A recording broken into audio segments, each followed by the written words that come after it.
Hello, everyone, and welcome to the Creative Conference for Atlanta Film Festival. I am Maggie Bush. I am a filmmaker, screenwriter. Independently, I started, and now I'm at Tyler Perry Studios. And I have here with me Hi, Shannan. yes, Shannan Johnson, and I am a former creative executive turned full-time script consultant and a screenwriter. Dope, dope, dope. So two wonderful, powerful Black women. Yeah, Excited to be here. So let's just kind of dive right in there. yeah, dive in. Tell me about you. How did Okay. you get here? How'd you get into the industry? What was your path? Okay. So without dating myself, No, it's I okay. Date. I started off actually in healthcare about for 15 years. I worked in the transplant department at Northwestern Memorial Hospital in Chicago. And in the middle of that, I had a beautiful best friend who passed away from cancer. And before she died, I'd promised her that I would finish school because I became a young mom and I didn't finish school. So I finished my school with journalism degree and communications. And I started blogging for a mental health organization while working healthcare. This was about maybe 6, 7 years ago. And then we moved from Chicago to Atlanta here. And I'm a full-time mom as well. So I was just writing for all festivals, everything for free. Anyone who wants something written, I wrote it. So I started to get into Screenwriting? screenwriting. So I wrote like web series. I wrote thrillers. I wrote Christmas films. I started to get on everybody's radar in a sense. So I gave my way until I met my mentor, Cass Seegers, who was a part of Nina Holiday, her and Terry Vaughn. And then I started to write with them. And she directed my first mental health thriller that won Toronto and Montreal film festivals. And after that, she got a call from Tyler Perry Studio saying they were looking for a writer's assistant. And she's like, I have someone for you. She saw that I worked really hard for years. And screenwriting and writing on your own isn't sexy. It's pretty lonely. So that role at home was lonely. But then when I got to the studio, I started on All the Queensmen, their first season as a writer's assistant there. So from that, I went on to season 2 and then got hired full time and then became writer's assistants for every show that Mr. Perry had, and including the films. And then recently, I became a writer in the Sisters room. So now I am a staff writer for the show Sisters as well. Yeah. I'm writing down things that can spark some stuff later. But my first question is, okay, so you said you started off in mental health, you went back to school for journalism, and then you started blogging about mental health. How did you get from blogging to screenwriting? What was that transition like? Did you study anything anywhere, or were you just like, I'm just going to get out here and just learn it? Or did you always want to be a writer? Did you want to be a screenwriter in particular? Like, how did you make that jump? It's weird because when I first started in healthcare, I didn't really know what I wanted to do in life. You know, I was going to be a Broadway star according to myself, but then I got married and had kids. And so that changed the trajectory of my life. But when I started to blog for the mental health organization, I also started writing children's books for church because I was teaching children's church. And I tell people whenever you serve somewhere, sometimes that will spark certain things in you. So when I was serving in the ministry, it just, that creativity was coming. I was like, oh, this is way better than just, what I thought I was going to be doing in healthcare. And healthcare is great. But when I started to do that, I started to take courses. I even took I was reading scripts upon scripts and I took Shonda Rhimes' course online. I just was going back and under the tutelage of Cass Seegers, who's my mentor, who teaches screenwriting. So I definitely served a lot of people. I researched before I even said that I was a screenwriter. And then I took what I've learned, and I noticed that some of the stuff that you do write has to come from a place that you are very familiar with. So mental health, my first mental health thriller was because I worked with these children under mental health.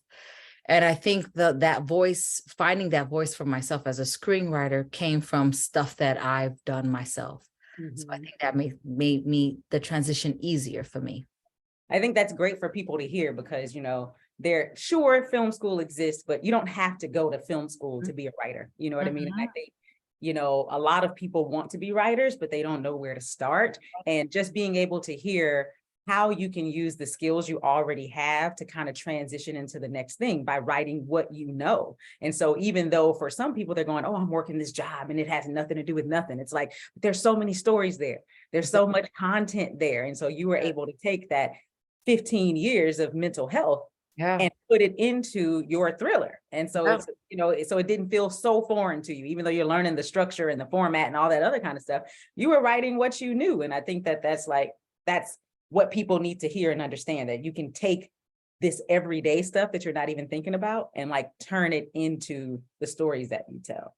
Very true. And as a writer's assistant, that's when, you start learning format structure and all that stuff, and what happens in what act. And my favorite part of writing is just the character development aspect of it, and learning all that and what makes a good character, what makes a good villain. And I love a good villain that I love and hate at the same time, so those are the type of things that I learned that I loved within myself in writing. But Yeah. structure and all that stuff is definitely very important. Everybody calls himself a writer, but all of a sudden they'll write a whole script and in like the first 20 pages I'm bored because they Yeah. didn't follow the act structure. Yeah. So that is also a very important thing, just not just to call yourself a writer, but to really honor writing and the skills that it takes to be a good writer, and seeing what other people do and how the acts are very important, and why people feel the way they do at a certain point in a film is because they follow the structure. So I Exactly. think those are very important things. If you love writing, that's great, but also really honor that and respect the craft. Yeah. Own your craft, which is Mhm. why I exist as a script consultant, and everybody Come can on, see talk to me, script consultant. everybody can see the professional pen behind me. But just to give you my story on how I got there, we actually have one thing, well, two things in common, kind of. But I started off as a creative executive. So I always wanted to be a writer. I grew up wanting to be a writer. My third grade teacher told me to be a writer. I didn't know screenwriters existed though, in my hometown of Houston, Texas in the 80s and 90s. I didn't know screenwriters were a thing. I figured you write a book and somehow it ends up on your screen. I'd never thought about the process in between. There were no classes, there were no screenwriters around me, nothing like that. So it wasn't until I got to college and my mother sent me an article about a Black female TV writer. I really wish I could remember who the article was about, but I just don't. But seeing that article again, if I had never talked about writing for TV, that means I never said that to my mother. I don't know why she sent that article to me, but she did. She sent just the article, not the whole magazine. She sent me via mail, because this is before, email and all this and scanning and all that or whatever. And that's when I said, oh, that's what I want to do. And so because of that, I decided to move out to Los Angeles with anything that can fit in my car. I slept on floors, slept on couches, slept on whatever, so that I can just get out here and do a little bit of everything, which I did. I did the Dr. Phil show. I was in casting. I was a second AD. I was a director's assistant. I was doing anything just so I can get on set and kind of learn, what was going on. And then I went to film school for grad school. And it was while I was in film school that my screenwriting instructor said to me, why are you so good at getting everybody else out of their holes, but you can't do the same for yourself? Right. And so you can take it as shade, right? Obviously I'm a good writer. I got into the program and only 5 of us did, or 6 of us. I can't remember how many did, but it was also his job to say, but hey, you're doing this other thing well. That's not what he meant, but that's what I heard. What he was trying to say was, girl, get your writing together. But what I heard was, you're really good at helping other people get their writing together. And it was then that I realized, oh yeah, and our workshop classes are my favorite part of film school. When we're here able to read each other's stuff and figure out the holes and blah, blah, blah, blah. And so that's how I ended up going into development, even though I didn't really know what development was. You know what I mean? So on the outside, you don't know that there's a development executive and all these other kind of executives. But I ended up going that route and getting into the NBC Associates program, which is basically your fast track to becoming an executive. And so it was there that I got to learn the literal but pitch through production kind of process, and like what it all takes, and giving notes, and watching the dailies and the cuts, and doing marketing and promotion and branding and casting and blah blah blah blah. And so I really enjoyed that. But then I left to join a dance company. And I left the dance company so I could go do Broadway national tours. Oh, so you are my doppelganger. So it's funny that you were like, I was supposed to be on Broadway. And literally while I was doing that, because, you know, that's contract work. And when you're not on stage, you're not making any money. So people were still contacting me like, hey, can you read my script? And so finally I was like, okay, I'll do it. And then eventually I said, well, I should probably be charging people for this, you know, since I'm giving them my time. But I eventually got to a place of, do I want to be on Broadway? Because I was doing the national tours, right? And it was like, okay, I'm going to go out to New York. I'm going to audition every single day, because I also needed to make something that was going to be, you know, financially worth it. Because in musical theater, they were giving us like $1. I was doing 8 shows a week and they're like, here's your $1. Thank you. Yep. And so I got to a place of like, all right, I'm going to go audition for Broadway because that's what I'm focused on, even though I knew I didn't want to be a New Yorker. And so that was hard for me. And I had to ask myself, Shannan, do you want to go into this show and enjoy being on stage and then walk out and not enjoy where you live? You know, because I just knew that I wasn't an East Coaster in that way. I'm from the South. So I was like, okay, I can do South, I can do West. I don't really know if I can do, you know, East, because it's just culturally different. And while I was there trying to focus on Broadway, I wasn't promoting or anything. Clients were just coming to me in script consulting. So eventually I said, okay, I actually booked a show. It wasn't on Broadway, but I booked a show. I called them and canceled. And by the end of the week, I was in Los Angeles with nothing, just my vehicle, no place to live, no job. And I was just there. And it was my intention to apply for development jobs again.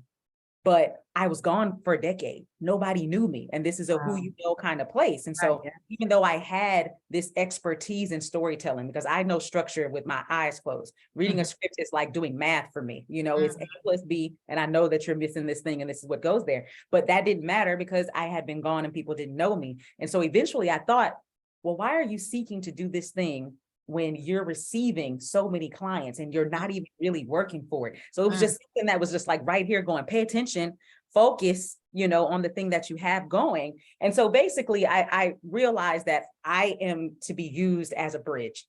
There are so many people on the outside of the industry who don't go to film school. And even if you do go to film school, it's not the end all be all. And they don't know about screenwriting. They don't know about act structure. They don't know about character building. They don't know about world building. They don't know about stakes, etc. And most of all, they don't know about the business. So for me, it's like, I don't have to be the gatekeeper. You know, I feel like Hollywood is the largest gated community in the world, child. Everybody's on the outside trying to get the code. Like, give me the code. Right. And so for me, it's like, if I have the code, I'm just going to give it to you. You know what I'm saying? And so I spend all my day, you know, reading people's stuff and helping them from idea to pitch.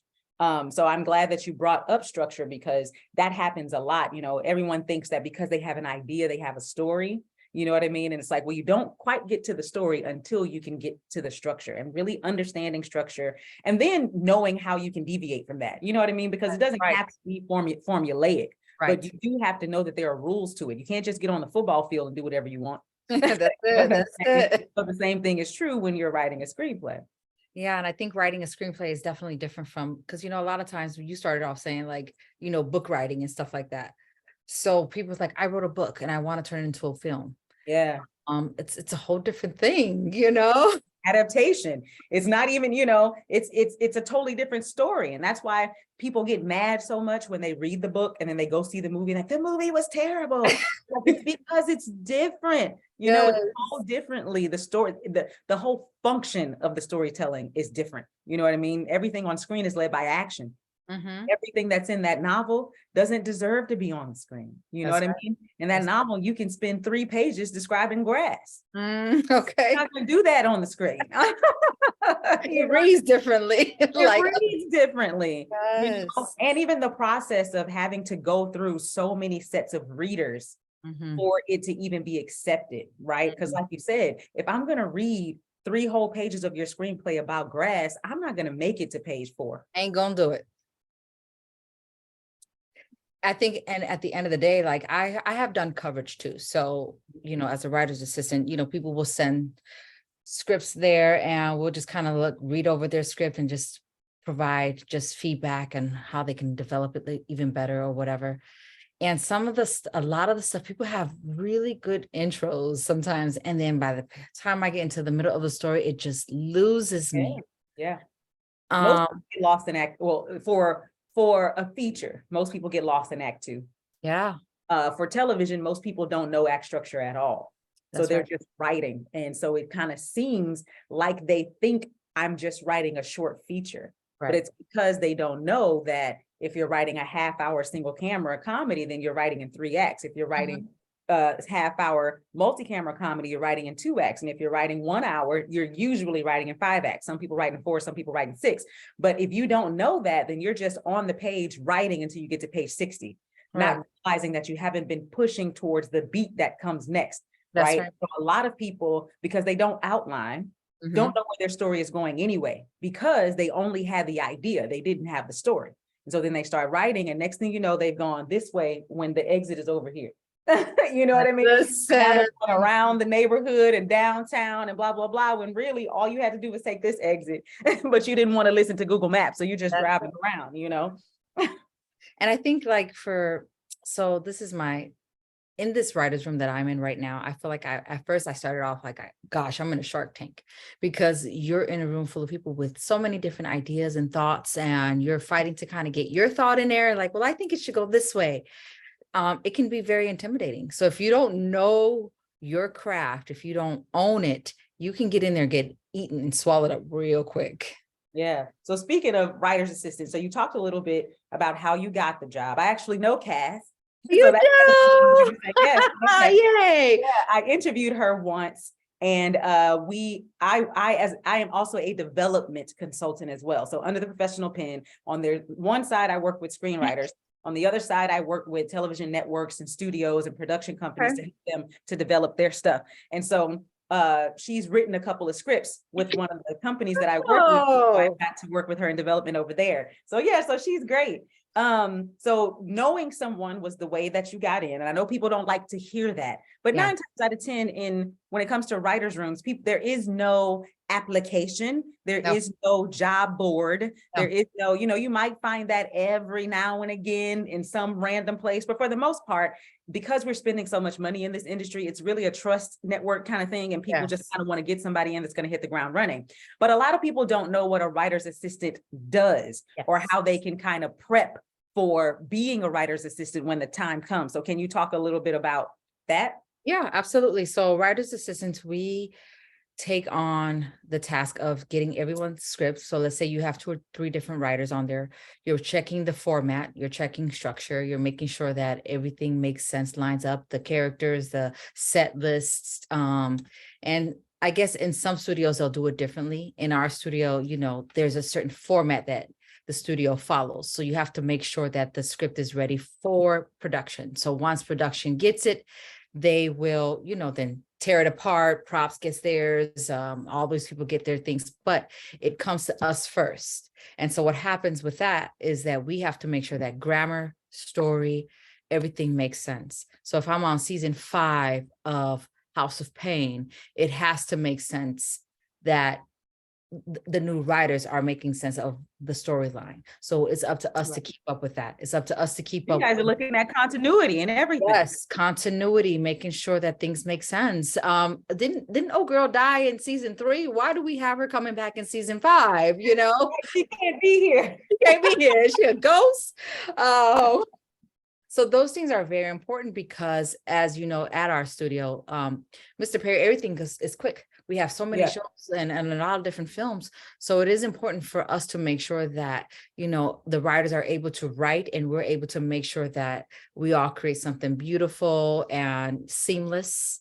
Also, I think the challenging part of that is if you do have multiple writers, for you, it's different voices. People have different voices of how they write. So you have to make sure that throughout each writer that it makes sense. Oh, will Karen actually say this? Will they not say this? And so those are the things that we kind of note. So when when we get in these meetings with them, with the writers, we can kind of say, hey, we noticed this is happening. We don't believe that this is happening.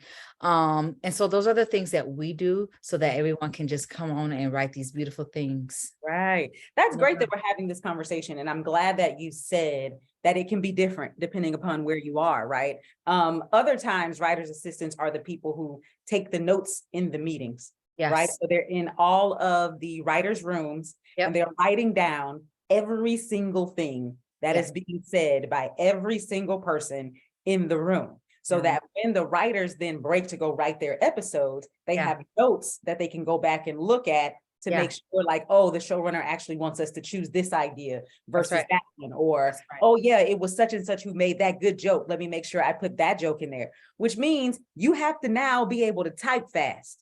You have to be able to multitask, to hear everybody, and to even keep track of who is saying what. And so a lot of people, you know, claim they want to be writers' assistants. What they mean is they just want to be in the room. What they don't understand is the skills that you need to actually be the writer's assistant. You know what I mean? Like actually be in there and like get all of that information. Because, you know, the writer's assistant helps that room go round. You know what I mean? Because a lot of writers don't take their own notes. When I'm in a writer's room, I take my own notes, but that's just because if I'm not writing, I'm not listening. That's you know, for me. So it's like to be writing it while you're talking, because if then I'm just not putting the things together. And so I know that enough about myself. But some people, they don't need to be distracted in that way. They just have to listen.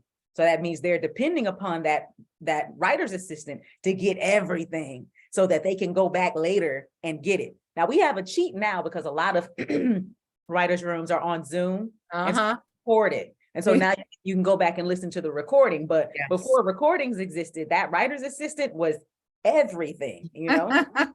And there are tools for that. Like, you know, you could take this and put it in it's a free, I don't know if it's free. It's called Descript, DESCRIPT. Oh. It'll dictate everything for you. So you put this Zoom into there, it'll dictate everything for you. So then you can just grab from those notes. And to your point, notes are very important for me. As I started off as a writer's assistant and I'm blessed to be now a staff writer. It doesn't always work that way though. And I didn't go looking for being a staff writer. I was creating and writing my stuff outside of the studio for years already. So when the opportunity came that they were starting to hire people and my name came up, I literally cried. I was like, really? Because I didn't put my name in the basket. I just was doing my work. Yeah. Others found, oh, Maggie's a writer. She's won this award. She's done that. And my name was being spoken in rooms without me even being in there. And that was because of my integrity and what I did outside of here. So I do recommend anybody who wants to be like a writer, do your own stuff, create your own stuff. In this age of social media and everything else, that you can really start creating your own things. Get with people who have a camera, a phone, or whatever, create your stuff. I think the issue with writers is that everyone writes, but no one sees your stuff. So what the fact that no one can see your stuff, no one knows that you're a good writer. Right.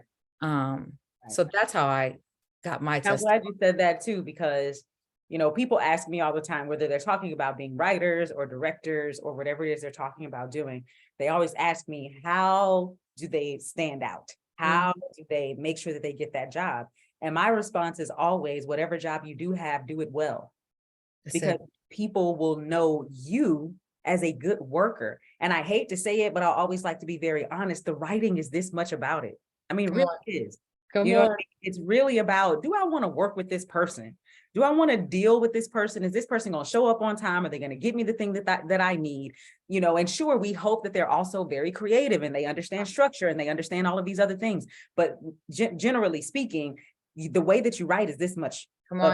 It's how you show up in every other situation that's going to get you that job. And that's why you got the job, because you were fine with being a writer's assistant. You took honor and dignity in doing that job and you did it well. Meanwhile, there was probably somebody else every day. Can I get this job? Can I get blah, blah, blah, blah. Instead of just like, do the thing that you're doing. You know what I mean? And show up and do it well. And the rest is going to come how it's supposed to come. That is how it's supposed to be, I think. Anyways, I think when you are just too busy doing your own stuff, I think that's when, well, I'm spiritual, but that's when God Yeah. shows up for you. Like he sees that you're disciplined enough to do it. I think discipline is very important in this industry too. And it is who you know as well. Get yourself into these circles, go into these rooms, serve people, honor people. And in that, I think blessings come to you. Yeah. That's just like me being in New York. I was literally walking in the heat. I'm from Texas. So I'm like, I didn't come to New York for this humidity. Like, if I wanted to be sweating every time I walked, I would have stayed myself in Houston. You know what I mean? So I'm there taking public transportation, walking to get my groceries, tired. And I'm talking to God, like I said, God, why am I here? Yeah. Right? Yeah. Because I would show up to my auditions and I wouldn't even get a chance to audition. So it's one thing to be auditioning and be told no. It's another thing not to even get to show my talent. Listen. After I've come across this whole city and warmed up my voice and did stretching and did all, and I'm ready and I don't even get to get seen. So I remember like saying to him, like, why am I here? And it's crazy that I had to be in New York to be told to go to Los Angeles. You know what I mean? And so while I was there, I remember, so I did this movie a long time ago. It's called Step in the Movie. Okay. And I was just a dancer. Step in the Movie. It used to come on BET all the time. I don't know, probably because we're talking about it now, it'll probably come back up. But I was in it as a dancer. And then I ended up being a stunt double for one of the actors. And I ended up doing her dancing parts. Wow. So I met her, you know, and she was nice and lovely. And we took a picture together and that was the end of it. I did not even know her name. Okay. That was probably in 2005. Okay. Cut to 2018. She pops into my mind. And I'm like, oh, that's weird. I don't know, you know, I don't even know her name. I'm on Instagram, scrolling, push a button, scroll, push a button, scroll. There's her face. Okay.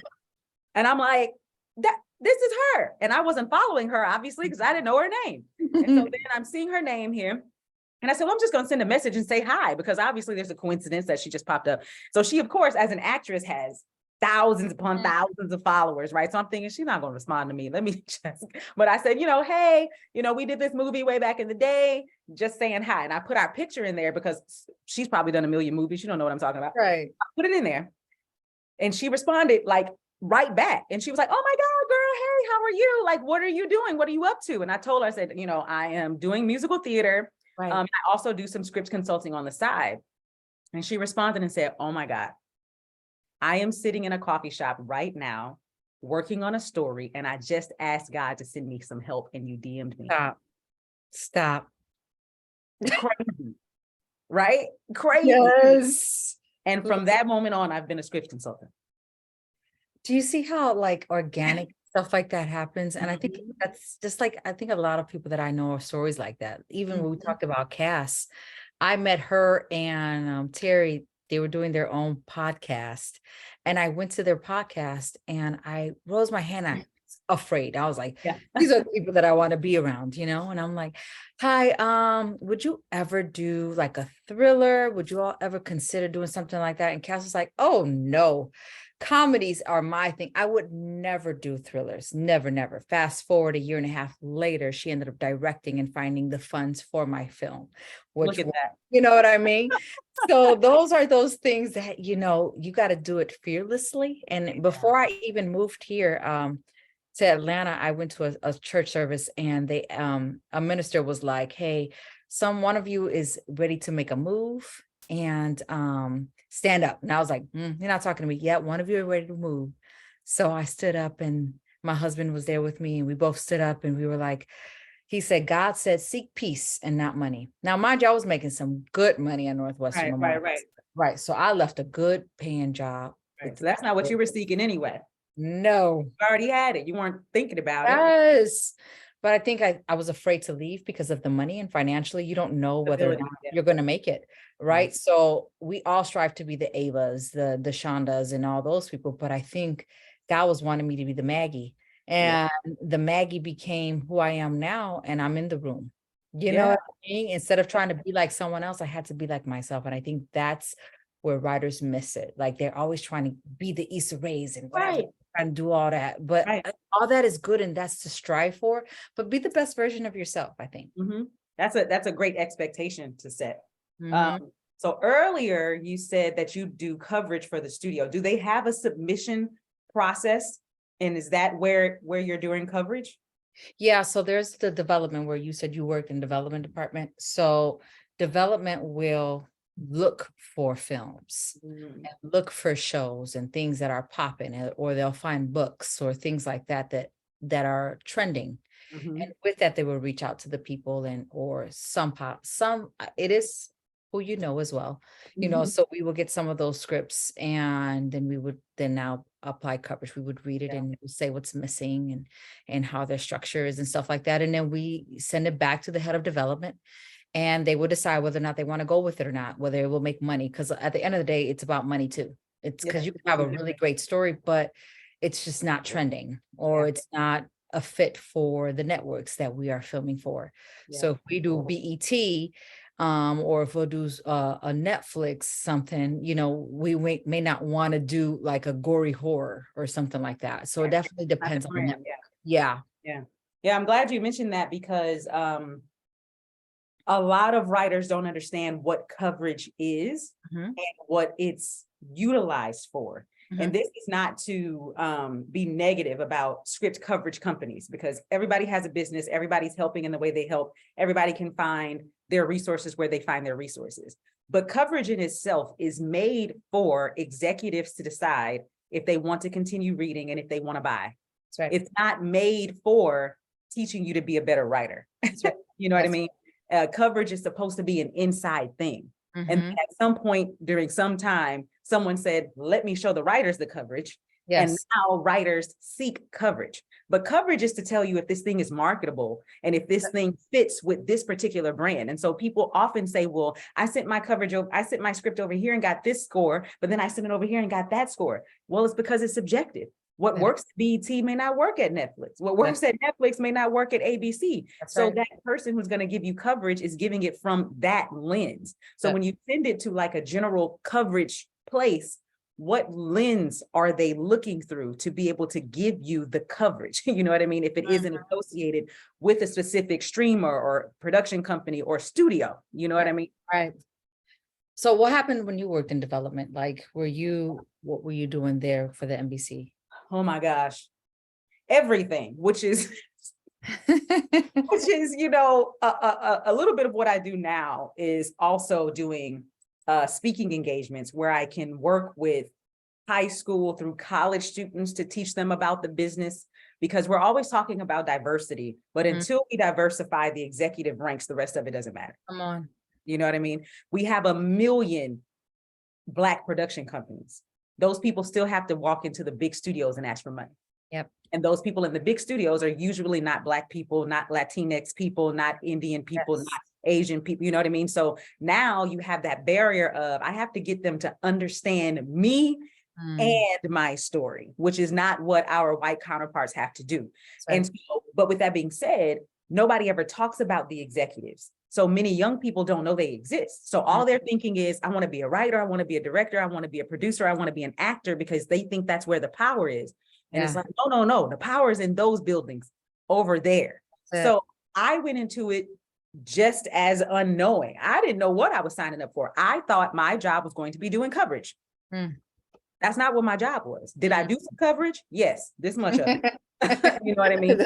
My job was developing screenplays from pitch all the way through to infinity, because we have current development executives, and then we have current programming executives, and then we have development executives. Where they're the same person.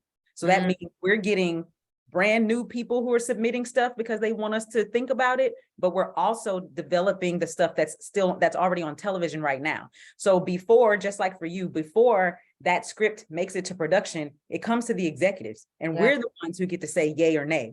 Right. So giving development notes is different from coverage, right? So coverage, when I would do coverage, it would be somebody submitted their script. I get to read it and say, is this right for our network? Is this a writer who can handle the project they just sent us? is this a story we like, but we're not going to keep the writer? Is it a writer we like, but we're not going to keep the story, right? Because again, it was about how can we do business with them? That's coverage. On the development side, it was, this is going to go to air. So how can we make this story the best story it can be? So now my notes are about characters and arcs and, last season and continuity and also branding for, that's not something we would do in our network. We have to do this a different way. Right. Or budgeting. That's not something we can afford. So come on. Way. But for people to realize that I, as the creative executive, had the most power in that conversation, not the creator of the show, not the directors, not the producers, the executives on the studio side and the network side. We were the ones, because we're the money people and the distributors. Like for television, your network is your distributor because it's going to be on BET, on ABC, right? So we're the ones who get to say yay or nay on every single line. So I spent most of my time doing development notes on all of the scripts that were going out, all of the scripts that we were trying to get to pilot in the first place, being on notes calls with writers, looking at all of the footage, all of the cuts and giving notes and going, hey, at 18 seconds in, blah, blah, blah, blah, blah, at 1 minute and 25 seconds in, blah, blah, blah, blah, blah, right? Because my job is to go, what you had on the page as the story and what comes on the screen as the story needs to fit. Yes. And so if this is what it made me feel, but now I'm looking at the cut and the cut's not making me feel that, then now I'm going to give you a note, right? Sometimes that means we got to go back and reshoot, sometimes that, whatever. As a development executive, you are the highest ranking person when you go on a set. So anytime there's a problem or an issue or whatever, then it has to kind of come through the hierarchy. But what I didn't know, so that's the part that I kind of expected. What I didn't know was it was also my job to come up with the marketing campaign. It was my job to figure out how to promote it, what the brand of it was, what it was going to look like on digital, and I'm going, wait a minute, I didn't go to school for marketing. Don't we have a marketing department? You know what I mean? So I thought the marketing department would take a look at all of our content and then come and pitch us something. And then we would go, yeah, do that. It's the other way around. The development executives know the stories, know the characters, know the creators. So we're the ones who then go, this is what we want to do. And then the marketing people make it happen. Yeah, I didn't know that. So that was something I had to learn. And this is, back then, digital was very new. Most shows didn't even have websites. And because I was the youngest person there, they gave it to me. I don't know anything about it. Of course, you should know all about what's going on. You're the young person. I didn't know, well, what should we put on the website? Right. But now I'm trying to figure it out. But I did enjoy, what I didn't expect either was how much of an influence we had on everything. So being in casting and being able to make our choices from there, wardrobe, coming up with lookbooks of our own, and hair, earrings. I told a story in a interview I did before where we had the longest conversation about what earrings a character was going to wear, because as women, we understand your earrings say something about your personality, but then you also have to consider your career. So I can't necessarily wear these earrings if I'm going into corporate or, blah, blah, blah, blah. And so all of those kinds of things. And so this is what I'm talking about when people are like, I want to be a writer so I can have creative control. You're lying to yourself. Writers don't have creative control. Can you say that again for those who didn't hear it? Literally, if you are a writer and you're going to have your feelings right here, just don't write. Don't write. You don't have creative control. Those people in the building, the ones in the suits, they have creative control, and they're not necessarily creatives. That's it. I happen to be a creative. The money makers. Exactly. They're the ones who are giving you the money. Therefore, they're the ones who get to say and have all the creative control. So that's one of the reasons why I want to talk to college students, and I'm booking these speaking engagements, because I want them to know you need to go the executive route. If that's what you're interested in, you're interested in creative control, go the executive route. And then now let's talk about how you can create a career path to get there, versus thinking you're going to get that control as a writer or director. We all have our parts to play. You just have to know which parts you want to play. And because there's such little information out there and little resources, people think that the only parts to play are those 4 parts: actor, writer, director, producer. When it's like, yeah, but you're probably a cinematographer and you didn't even know it. So you're probably a gaffer and you didn't know, you know what I mean? So it's like, there's so many other ways to be creatively involved in our industry, but people just don't know. And so in that, why do you feel like there is such limited resources out there? Because, you have people coming to you and say, hey, I'm a writer. How do I get my show on Yeah. your network? Yeah. And they think just because you work there that you can just automatically get someone's show on the network. Yeah. That is not the case. Like before, I've been writing, so folks weren't studying me before until I made it. Yeah. And when I made it, now they in my DMs, Yeah, that's now they're like, the oh, word. well, how can I? Hey, well, we knew you would always make it, and it's Yeah. those type conversations. But why do you feel that there are no resources out there for people? Like, why Yeah. is this limited? You know what? It's not, in my opinion, it's not limited. I don't know what happens in the engineering industry. That's right. You know what I mean? Until I get in it, I won't know. I think the difference is, as an engineer, I do know, go to college for 4 years, get my degree, apply online and get my job. And then when I get my job on the inside, they're going to teach me all the rest of the stuff I know. Same thing for being a doctor. You're going to go to school for 8 years. You're going to do your internship, your residency. You're going to place at your school, blah, blah, blah. But no matter what, you're going to be learning. You don't know everything just because you went to school. The difference is our industry doesn't have a school. There's no pipeline. Right. And so it's not that we're literally gatekeeping, you know what I'm saying? But it's more so like you only know if you're inside. You know what I mean? And the difference is where I get frustrated. I understand because I started 20 years ago. 20 years ago, there was no get on the internet and find it. You might be able to find a couple of transcripts, and a couple of scripts here and there, but generally speaking, people weren't just out there talking about it. Now there are resources everywhere, but you got to go look for it. And I think it's frustrating to people to know that they have to go seek it versus it just being there. Whereas in almost any other industry, I can just go to monster.com and get what I need. And that just doesn't exist for this because experience is prioritized over education. Because you don't need a college degree to be a great writer. You don't need a college degree to be a great director. It's also, this money game. And so people don't take the risk of working with someone new. You know what I mean? And that sucks for all of us, right? So it's like, if I'm about to spend $25 million, am I going to call my friend that's always late, or am I going to call my friend who's always on time? That's the truth. They're both my friends. I love them both. But if I got $25 million on the line, am I going to go with this person who I just met yesterday? Or am I going to go with, this person that's been rocking with me for X amount of time? And because so many people are pushing and working and grinding to get in, nobody wants to put their own name on the line. Nobody wants to put their own job on the line, because if I do recommend you and you go in there and lose your mind, that's on me. Now, the next time I'm trying to get somebody else in, they're like, I don't know, that last person you sent in here, Shannan, was a mess. You know what I mean? That happened to me once, and I was like, never again. Never again. Nope. And so then you start to play it just as close, and everybody says the same thing. When I make it, I'm gonna let everybody in. No, you won't. No, you won't. No, you won't. You shouldn't, because you should care about your craft and your business. Right? It's just like when we talk about, let's just have a quick conversation really quickly. There are enough Black people in Atlanta for us to have this conversation. If you start a family business, everybody in your family shouldn't be working there. Come on. Not everybody's going to have the same skills. You know what I'm saying? Not everybody's going to want to learn. Not everybody's going to help your business thrive. So it's not meant for everybody to be doing anything. You know what I'm saying? So when you did all of your work to get in, you mean you're just going to start handing it out for any and everybody to come in and jack it up? Absolutely not. You won't. No, ma'am. No, sir.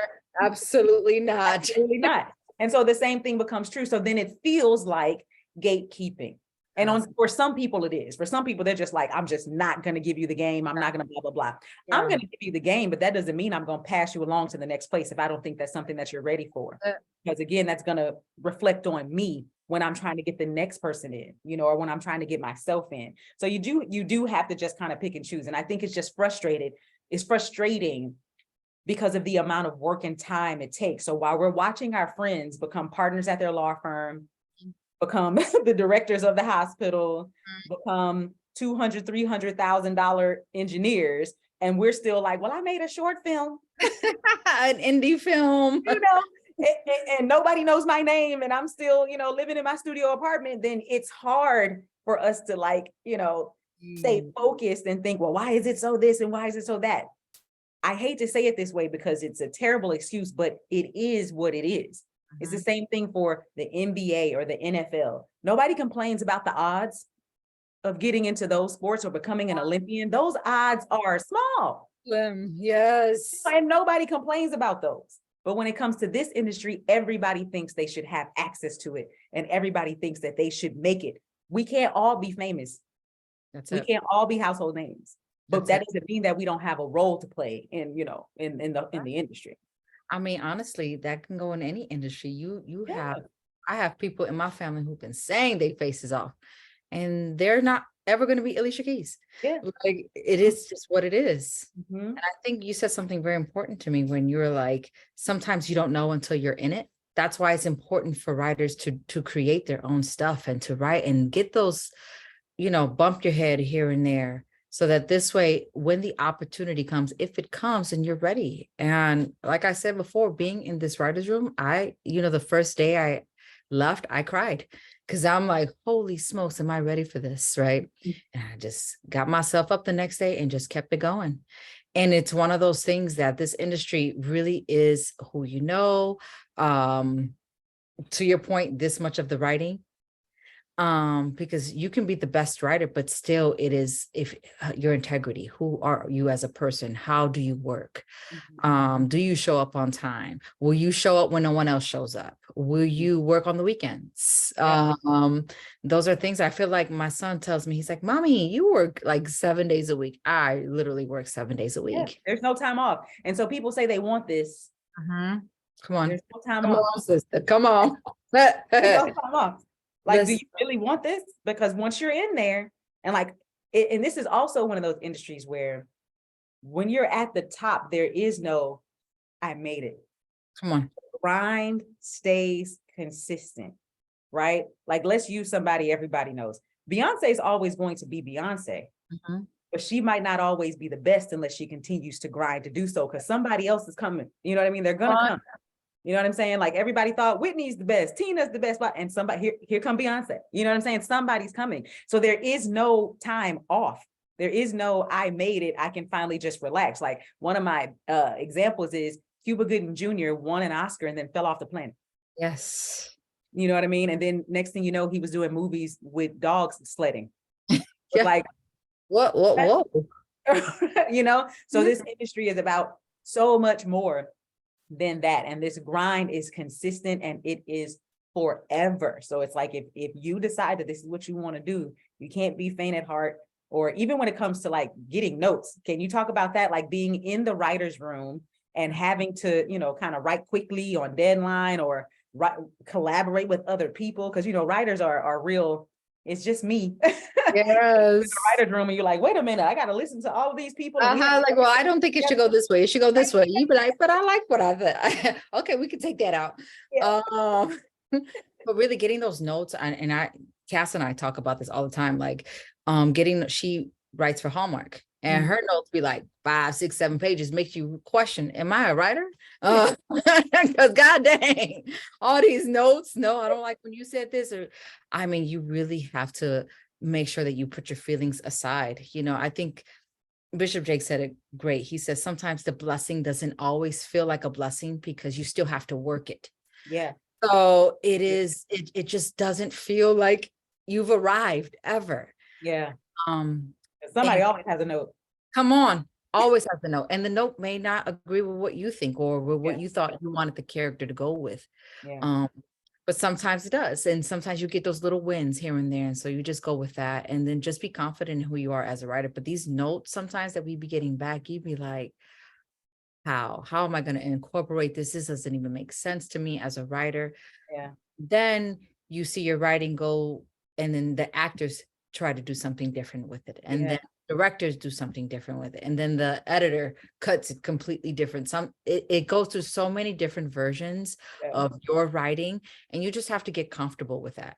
Yeah, that's big. And, I'm one of those people who I'll give you 20 pages of notes. Oh, dang, Shannan.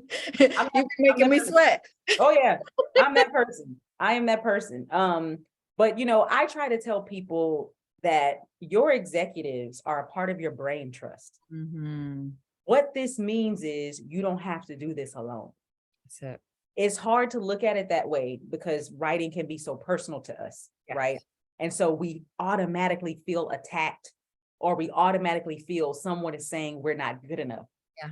When in actuality, what we could look at it like is, this is a part of my team. So I'm about to send it over here to my team because they're going to catch it.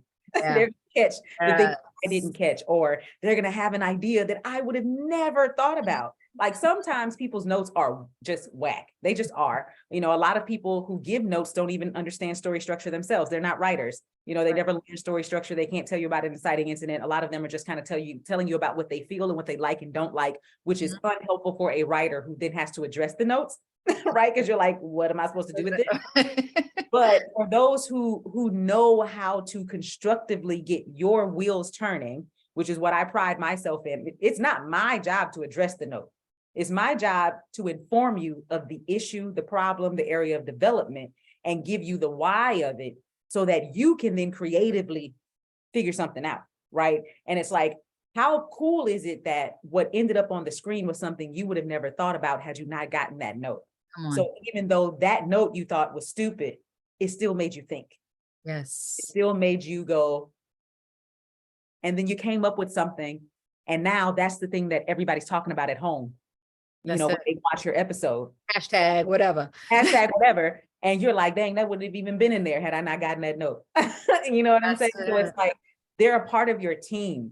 And so the better you can, it's like having a spouse, the better you can get at communication with your team, then the more beautiful stuff you're making. You know what I'm saying? Versus just going like, oh, well, here they come with their notes. Yes. Something to say. Guess what's their job? They're always going to have something to say. Yes. Like there are very few times it's going to be like no notes. Like their job is to give you a note. That's it. And people are in their feelings often, I think, for sure. You know, I think a lot of times I get writers, they're like, oh, they have to write in certain moods, or they have to go away, or they have to whatever. I don't have that ability to do that as a working mom. I sometimes am writing my synopses and log lines with my son who's doing his math homework right next to me, and I have to switch my brain here and there. So it is, sometimes it's a very mechanical thing. And if you're blessed to be able to go away for a month and write and things like that, that's awesome for you. But you have to find, if you're a writer, you have to find the time to write, and you're not going to feel it all the time. Yeah. So it's very important to incorporate that discipline. That's what college really taught me. Yeah. I'm not sure what else college taught a lot of people. Right, but it taught me discipline for sure.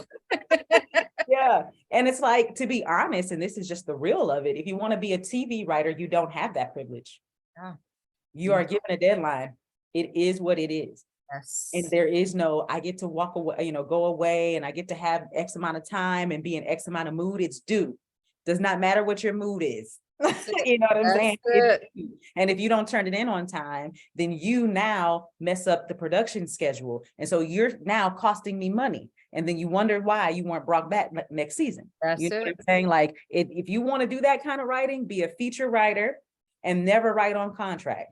Because even feature writers who are on contract are writing on deadline, you know? And even if your feature gets selected and you're lucky enough to stay around for the notes and the development part, you're still going to be on a deadline. Like it's, you know, this is the job that you're saying that you want. You know what I'm saying? Everybody's on the outside going, I want to be a writer. And then you get in and you're like, well, I have to be able to do it if I'm in this mood and I got to go out to my cabin. Well, then you don't want to be a writer.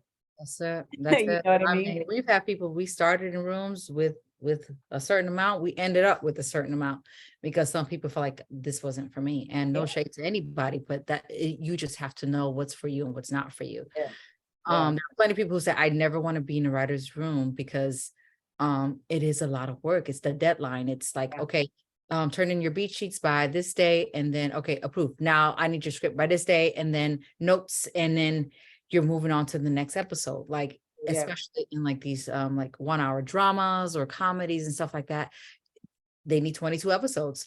So we need to get all these 22 episodes. And now we're having a writer's strike, you know, in that everyone is like trying to hustle and bustle and trying to get that out there. Right. Because we don't care about the product getting out. And it's crazy because the writer's strike is in our benefit, and the writers are still passionate enough to try to get their job done before the strike happens. That's it. Because we understand, which is we want the industry to understand that we're the backbone of the industry. if we decided, well, they're about to strike anyway, so I'm just gonna stop writing. We're not gonna care about production, getting pushed back and blah, blah, blah, blah, blah, blah, blah. Then people will be talking about us, Yes. but, as writers, we care about the content. Like it really matters. That's why we're writing, and we're writing because, and then we are writing and fighting because we are, like you said, the gatekeepers, and we are the ones who, it starts with us, you know what I mean? So it's just the fairness that we deserve as writers. And I believe that, I have plenty of people who are in WGA who are just like, they're afraid of the writer strike because of what it will do to them financially, but they're still writing, they're still creating outside of the studios, outside of this stuff. And like that's, I think reality TV came or something the last time the writer's strike came about, because listen, they were like, we ain't got no material. Right. You never know what new stuff is going to come out of this writer's strike. But I do believe that, it is important for us to continue our craft and just love what you do. What's your favorite part about writing? Let's see. I think, I could like to call myself the youngest only child. Because I have a lot of siblings, but they're so much older than I am that I spent ages 12 on up in the house by myself. And again, because of the age difference, I spent a lot of time playing by myself. So my imagination is like, right. And so just really being able to imagine a place and then make it real is really fun for me. And then also being the geek that I am, I like structure. Me too. That's like what I do. It's why the professional pen exists. It's what I'm talking about all day, every day with writers. It's whether I am working as a development consultant at a studio or network or production company, whether I'm getting something from a brand new writer or whether I'm teaching a class, it all comes down to the structure. Because I also believe, especially if you're going to be a TV writer, if you understand structure, the deadlines are not going to bother you. Yes. Because all you're looking for while you're in the room, while y'all are having the conversations is, what's the content? Because I already know where I'm plugging the content in, because I understand where the beats are supposed to go, because I understand structure. And so I'm not a big math person. I like doing puzzles, but when I read screenplays, that's what it's like. It's like a math problem, or it's like a puzzle. And so it just kind of goes together like this, and that gets me geeked up. You know what I'm saying? When I'm reading stuff. So I really enjoy, just being able to go, yep, move this, put this, go here, do that, blah, blah, blah, blah, blah. It just kind of makes my brain kind of like geek out. I love that. And it is kind of like a science to it, even though people think it's just writing, but there is a science to writing that I absolutely love. And I think for me, my favorite part is it really is character development. Just I'm love when I get a beautiful character and I can put them anywhere and they're going to behave the same. Yeah. Right. Yeah. It's like I can take Maggie and I'm going to act the same here. And of course we have, you put on your certain faces or your dialogue, whatever, but the core should definitely be the same. I think that even with villains, like there is always something good in every villain. A villain just ain't no villain. No. Right. There's bad and good people, good and bad people. That the texture of people and character development is the best thing for me. Yeah. And I just love writing about real people. And so the best movies that I watch is when I can relate to somebody, or even some of the things that I hear on podcasts or things like that, or Bishop Jakes. Bishop Jakes is just a wonderful storyteller when he talks about the Bible for me, because I feel like he breaks it down to the levels that anyone can hear. Yeah. And storytelling is that. It's just telling stories where people can kind of relate and grasp. Like I have a web series called Mixed Emotions out about being an Afro Latinx, and you're just not Black enough or not Hispanic enough. But then when I wrote that, I had people saying, I'm all Black and I still never felt Black enough in my family. It's just those, things that are relatable. So I think character development is number one for me, but really just making sure that these people are people. Yeah, I'm so glad you said that, because when I teach character building or character development, that's what I focus on. Someone asked me before, what would I be if I weren't a screenwriter and a script consultant? And I would not have had an answer until just a couple of years ago. I would be a therapist. Say that because my clients call me a therapist because of how I talk to them about their stories and how I talk to them about their characters, because it is about behavior. And I think a lot of the times writers don't see characters as people. They see them as characters or as puppets, and then they move them around the way they want them to move. Instead of looking at them like people, how would that person move? Because if you put Shannan and Maggie in the same room, Shannan and Maggie are not going to have the same experience, because we're not the same people. We don't have the same traumas. We don't respond the same. We don't present the same. And so, like you saying, you know, no matter where you put Maggie, she's going to behave the way she behaves because she understands who she is. So you have to do that same work with your characters to understand who they are. How would they behave in this room? How would they react to the thing that's going to happen? And then how does that get you to where they want to go? Versus introducing me to a character and then having them do something later. And I go, but that doesn't even feel like something that character would do. You've explained to me that this person is this way, and then you have them do something that does not fit because you haven't considered their wholeness as a person or their behaviors and reactions and actions. You think about Peter Parker, he was an awkward kid and he sweats in front of the girls and all that stuff. So you put a suit on him, he's awkward with it. You know what I mean? And so he's going to still be a superhero, but he still has his nuances. Quirkiness that you'll still see there. And he's not cool in both places. Right. Batman and Bruce Wayne. Yeah, he's cool. He's gonna be all right. Peter Parker, not so much. That's right. And I think that's what I enjoy about all that stuff is as you can see genuine people. I mean, storytelling, I think that's my favorite pastime. I love watching movies. And I do that with my kids. And I think I now watch it through a different lens, of course, because you're trying to figure it out and you're trying to shoot. Like I'm bored right now. It's probably because the writer did this or missed this beat or whatnot. But I think for the most part, generally, I love filmmaking. I love storytelling. And it is definitely something that I did not know that God was going to put in me. And, you know, I knew I was supposed to be in Broadway. Girl, you and I were supposed to be in Broadway together. Maybe we'll do a musical or something. Book us. Book us, people. Because I'm not standing in one more audition line ever. Listen but to if me. you want to call me and book me, let me know. We are here. Oh, that's awesome. So, you know, you and I sound like we come from two different backgrounds. You graduated film school and I didn't.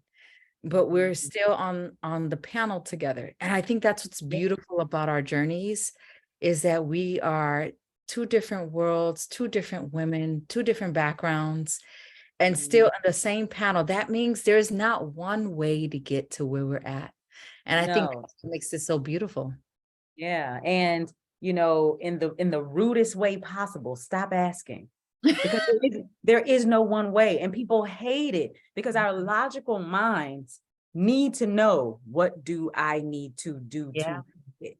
You know, like we need to know. And when I'm honest with them and I say, there's no one way, people get upset, you know, or they say, well, should I try this? And I go, yeah.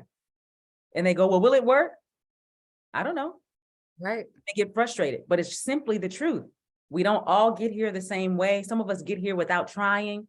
Some people try and never get there. But no matter what, if this is what you want to be doing, put your time, your effort, your energy into trying to make it happen. And if it happens, great. And if it doesn't, you're still going to learn so much. You know what I mean? You're going to be able to transfer those skills into whatever else you're doing. I'm a person who believes that it all happens like it's supposed to happen. I don't believe that there are any mistakes. And I also don't revel in disappointment. You know what I mean? So while I was in New York and people wouldn't even see me, you know what I mean? Of course I'm going, well, why am I here? That is me from getting up the next day and going again. You know what I mean? And then the booking started to come for professional pen stuff. It was like, okay, well, I'll start doing that and blah, blah, blah. But there's no time to sit in the woe is me of it. You know what I'm saying? Like all you can do is put your best foot forward. And to be honest with you, spending that 8 years being a performing artist didn't do anything but teach me more about people and teach me more about characters and show me more of the world. I've been to 49 now states. Come on. World traveler.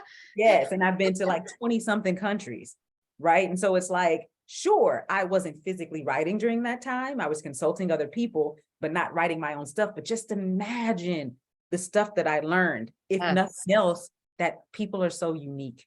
You know what I mean? And none of us really walk the world the same. And being able to take that stuff in to, you know, helping other people with their writing was awesome. Like a lot of people, when I went to do it, they said, oh my God, I can't believe you're quitting your executive job to go do X, Y, and Z. And I was like, Hollywood will still be here. Yes. But my ability to jump around with good knees won't. As though the weekend shoot. Okay. I think you're right, though. I love how you said that, because to me, I'm in the therapy sessions. So I think for myself, like as a writer, sometimes life be life, and sometimes it's hard to balance those things. But I be asking my therapist, can you just please give me 7 steps to a turnaround? And she'd be like, Maggie, ain't no 7 steps to a turnaround, man.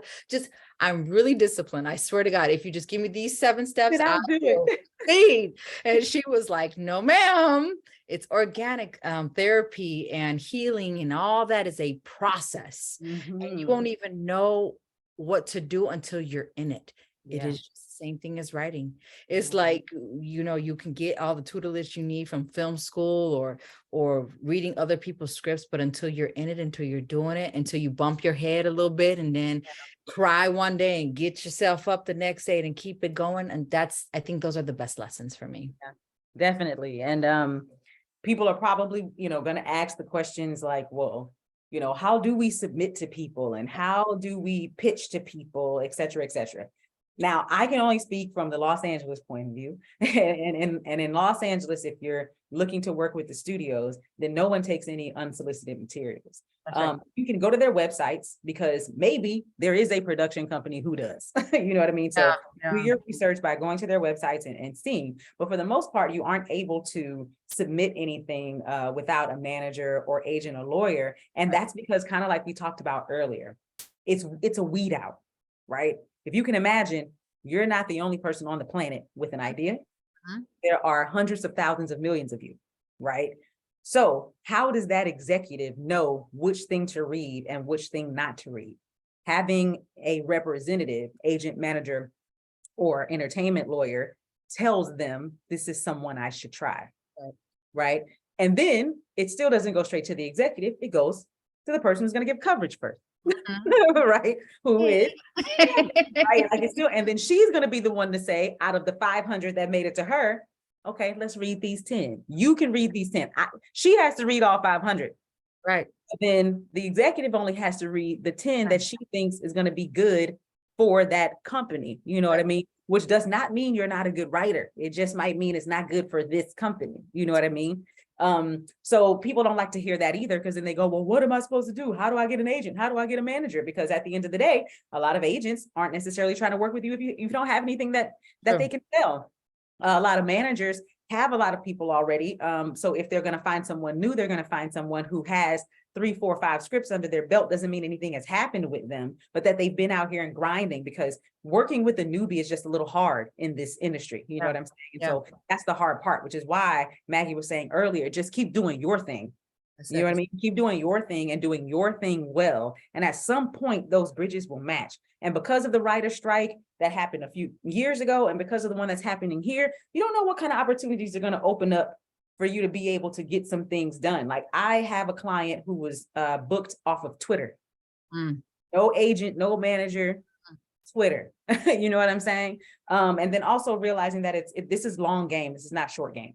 That's it. It's long game. So I have another client who, let's see, when did he move here? I think he moved here in like 2019. It's now 2023, so it's been 4 years for him. He didn't start writing in 2019. He moved to Los Angeles in 2019. 4 years later, he's gotten a fellowship and gotten staff. Wow. That means he was applying for all of those years, but it still took 4 years, right? For some people, it might take 10, but you got to be in this thing for the long game. It's not something that's just going to happen overnight, even though it seems like that on social media or, you know, whatever. So I know it's a tough pill for people to swallow, but there is no one path, no one way, no just do this and you can get it in. You know what I mean? Do your best to just kind of meet people where you can. You're in Atlanta, people are all over the place. You now have a big production industry there. You're in LA, it's a development industry there. You might be in the grocery store standing behind somebody who, you know what I mean, does whatever. So just be a decent human being, you know, make actual friends and actual relationships, and then try to build from there instead of consistently selling, because everybody is selling. So we're really just looking for the human connection more than the sell. Absolutely. And there are people that working at the studio who are part of the cleaning crew, who are writers and actors themselves. You know what I mean? Looking for their chance. Yeah. Their chance. I mean, literally, you know, you have people who have so much talent, but they're serving and they're just creating, you know, ways for themselves to get in the room. Yeah. And sometimes you may or may not get in the room, then make a room. Yeah. You know, Yeah. at the end of the day, especially social media, like, honest to God, we've hired actors from social media and stuff like that at the studio too. So like Yeah, it's a new wave here. Use the tools that are given to you. Some people may not be able to afford film school, but there's the school of YouTube that you can go to. For free. Listen, for the free 99, YouTube. Yeah. Can develop. Anytime someone asks, they're like, do I need to go to film school? Short answer, no. Mhm. Short answer. The majority of the people who are now at this point successful in our industry did not go to film school. That's right. I think my generation and the people coming up under us are more likely to be educated, period. Yes. You know, because our parents were go to school, go to school, go to school. Mhm. Some of those people, therefore, like me, said, well, I'll go to film school. You know what I'm saying? But I still went to film school and had to come and start from the bottom. It didn't, you know, it didn't push me any higher up than the next person. I may have, you know, got a little more education, you know what I'm saying? But at the end of the day, when I was at the Dr. Phil show, I had 3 degrees and I was the last person on the list. You know what I mean? The person above me didn't have a college degree at all. Didn't go.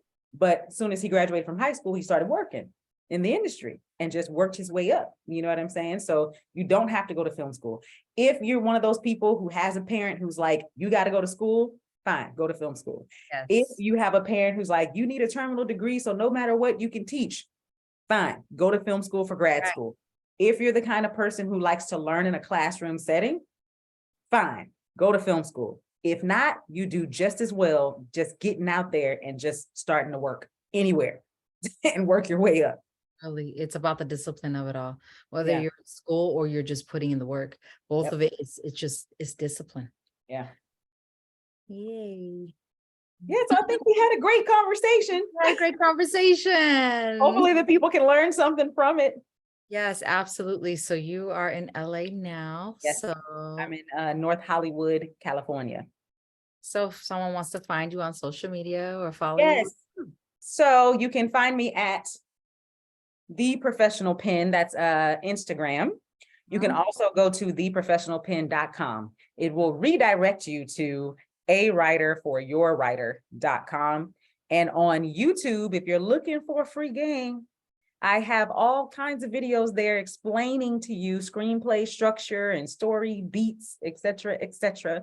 It's by my name, Shannan E. Johnson, and my name is spelled with all A's, no O's, SHANNANE Johnson. So you can find me there for YouTube. And then you can also find me on Twitter at Shannan E. Johnson. So definitely, if you're looking for any kind of script consulting services from idea to pitch, if you're looking for workshops, courses, we have a screenwriting retreat that's coming up.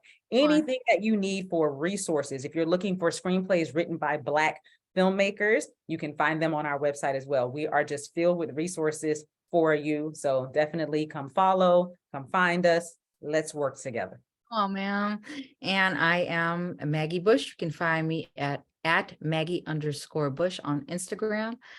We also have a screening event every first Thursdays of the month called Greenlit ATL, which you can come and meet other filmmakers. And if you are an indie filmmaker and you're a writer and you want to connect with other directors, producers, gaffers, execs, folks who have money, because you're gonna need some money. That's me. Come out to Greenlit ATL once a month, and then just come network with all of us. I think right now it's the beautiful time that we can network with one another, help one another. Shannan, it has been wonderful chatting with you. You are my new sister. I'm gonna tell Cass about you. Yes. We're so grateful to offer just tools and help you guys. We hope we helped you all.